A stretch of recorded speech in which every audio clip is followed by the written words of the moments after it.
పూర్తిగా ఎడారిగా అయింది. 10 ఏళ్ల నుంచి 9 ఏళ్ల నుంచి నీళ్లు తెచ్చుకున్నారు. పాపం ఎంత కరువు వచ్చినా కూడా ఈ మండలంలో నేను నీళ్లు తీసుకొచ్చాను. చాలా ఇబ్బంది పడైనా ప్రైవేట్ దగ్గర నుంచి పొక్లైన్ తెచ్చైనా కాలువలు తవ్వించి చెర్లలో నింపడం జరిగింది. బావుల్లో వదిలిపెట్టడం జరిగింది. బావులలో చెర్లలో వదిలిపెట్టడం వల్ల బావిలల్లో బోర్లలో కూడా ఊట పెరిగింది. ఎత్తుంటి కరువులో కూడా నీళ్లు ఇవ్వటం జరిగింది. ఇలా మొత్తం కూడా మరి ఈ ప్రభుత్వం అశ్రద్ధ అనుకోండి, కోఆర్డినేషన్ లేక నీళ్లు వదిలిపెట్టలేకపోయారు. నీళ్లు లేవని కాదు, లిఫ్టులు కూడా పెరిగినాయి. గతంలో తక్కువ ఉండే, 3 ఏళ్ల కింద తక్కువ లిఫ్టులు ఉండే. ఇప్పుడు లిఫ్టులు కూడా కేసీఆర్ గారే లిఫ్టులు పెంచాడు.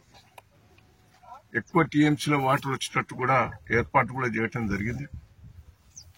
గతంలో నవాబ్పేట రిజర్వాయర్ నింపాం, అన్ని చెర్లు కూడా నింపడం జరిగింది. పోయిన సంవత్సరం ఎండాకాలంలో కూడా నింపాను, పోయిన వర్షాకాలంలో కూడా నింపాను.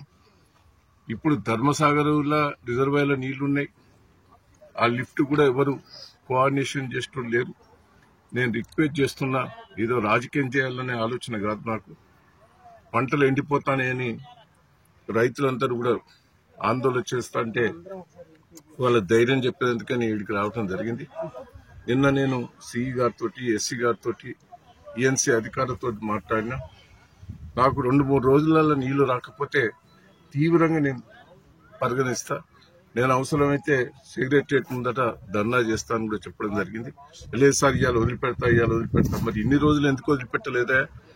సార్ కొంత అశ్రద్ధ అయింది అని చెప్పడం జరిగింది. ఆ అశ్రద్ధ మూలంగా మంత్రి గాని శాసనసభ్యులు గాని ఒక రివ్యూ మీటింగ్ పెట్టి మరి నీళ్లు అందుతున్నాయా లేవా, ఎందుకు అందుతలేవు అనే రివ్యూ మీటింగ్ పెట్టి కోఆర్డినేషన్ చేయలేదు.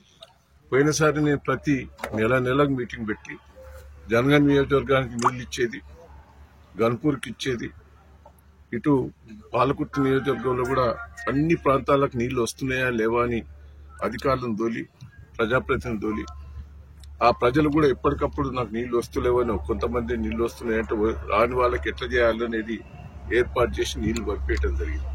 ఇప్పుడు కోఆర్డినేషన్ లేదు, ఎవరు పట్టించుకునే పరిస్థితి లేదు. ఇప్పటికైనా పంటలు సగం ఎండిపోయినాయి, బోర్లు కూడా పడే పరిస్థితి లేదు, ఊట కూడా పోయింది.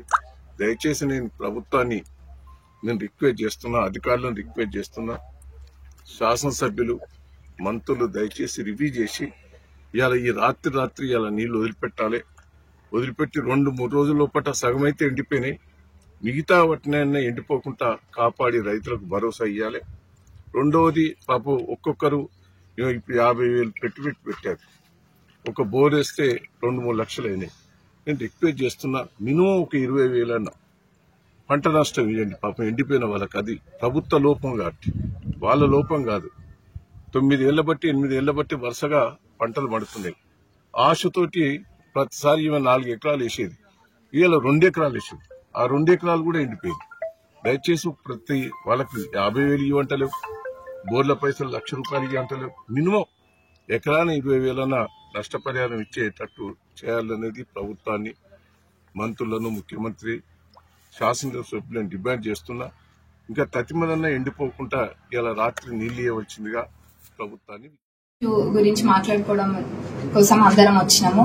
మరి ఇక్కడ గత 10-15 రోజుల నుంచి కూడా నేను అధికారులతోటి మాట్లాడుతున్నా, ఎస్సీ గారితో, సిఈ గారితో కంటిన్యూగా మాట్లాడుతూనే ఉన్నా, ఎప్పటికప్పుడు తెలుసుకుంటున్నా. మరి ఇవన్నీ చేసి అట్లనే మినిస్టర్ గారితో కూడా మాట్లాడడం జరిగింది. మరి ఇవన్నీ చేసినాక మనం చూసినట్టయితే మన ఎక్స్ మినిస్టర్ గారు వచ్చి సొమ్మొక్కల్ది సోకొక్కల్ది అన్న విధంగా 2 రోజుల్లో నీళ్లు వస్తున్నాయి అన్నది తెలుసుకొని వచ్చి ఇంకా ఒక ఫోన్ పట్టుకున్నారు. ఫోన్ పట్టుకొని మాట్లాడి ఇంకా అంత చేసేసినట్టు చూపించిండ్రు. కానీ ప్రజలు కూడా గమనిస్తున్నారు. నేను అధికారులతోటి మాట్లాడుతున్నా, ఎప్పటికప్పుడు తెలుసుకుంటున్నాము. రేపటికల్లా నీళ్లు వస్తాయి మనకి.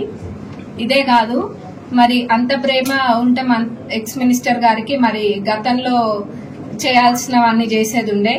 ఒకటి గేట్ వేయించేది ఉండే వాళ్ళు, అది నిర్లక్ష్యం చేసిండ్రు. అది నిర్లక్ష్యం చేసి ఇప్పుడు ఆ 4L దగ్గర ప్రాబ్లం అదే వస్తుంది.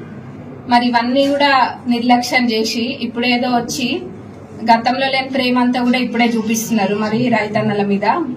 మంచిదే, ఈ రకంగానైనా బయటకు వచ్చింది కదా, మంచిదే. మరి అట్లనే మీరు చూసినట్టయితే చెన్నూరు రిజర్వాయర్, పాలకుర్తి రిజర్వాయర్ మంజూరు చేసింది కాంగ్రెస్ ప్రభుత్వం గతంలో.